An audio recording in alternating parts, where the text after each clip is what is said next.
રાજસ્થાનમાં મોટો માર્ગ અકસ્માત સર્જાયો છે. રોડવેઝ બસ અને બોલેરો વચ્ચે ટક્કરમાં 3 લોકોના મોત થયા હતા. આ અકસ્માતમાં 3 લોકોના મોત નીપજ્યા છે. કારમાં મુસાફરી કરી રહેલી એક મહિલા અને 2 પુરુષોના મોત થયા હતા અને પોલીસે ત્રણેયના મૃતદેહો પદમપુર CHCમાં રાખ્યા છે. રાજસ્થાનના શ્રી ગંગાનગરના પદમપુર વિસ્તારમાં એક મોટો માર્ગ અકસ્માત થયો છે. અહીં એક રોડવેઝ બસ અને બોલેરો વચ્ચે ટક્કર થઈ હતી. મળતી માહિતી અનુસાર અકસ્માતમાં 3 લોકોના મોત થયા છે.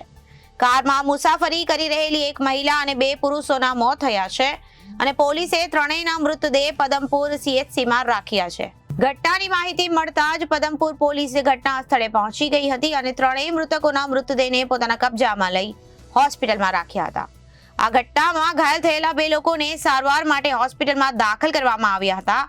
શરૂઆતની તપાસમાં પોલીસને જાણવા મળ્યું કે અકસ્માત ગઈકાલે એટલે કે રવિવારે સવારે 9 વાગે થયો હતો. રોડવેઝ બસ અને બોલેરો વાહન વચ્ચે સામસામે ટક્કર થઈ હતી અને રોડવેઝ બસ નિયંત્રણ બહાર ગઈ અને ખેતરોમાં ઘૂસી ગઈ હતી.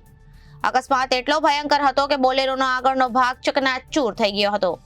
મળતી માહિતી મુજબ ઘટના બાદ બસ ચાલક તરત જ ઘટના સ્થળેથી ભાગી ગયો હતો અને હાલમાં પોલીસ રોડવેઝ બસના ચાલકની શોધ કરી રહી છે. Bureau report Janadesh news.